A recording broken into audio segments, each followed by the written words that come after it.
Salam, hər vaxtınız xeyir olsun. Bugün sizə çox maraqlı və fərqli bir şirniyyat göstərmək istəyirəm.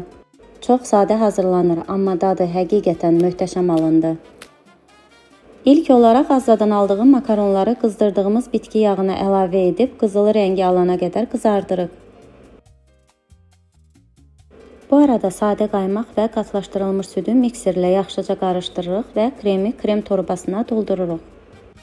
Makaronları qızartdıqdan sonra ayrıca bir qaba kofe və qaynar su əlavə edib qarışdırırıq və suyun soymasını gözləyirik.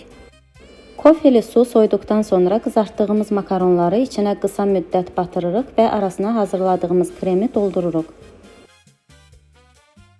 Hamısını bu şəkildə hazırladıqdan sonra üzərinə kakao səpirik. Hazırlanması çox sadə alınsa da dadı həqiqətən möhtəşəm alındı. Mütləq hazırlayıb sınayın.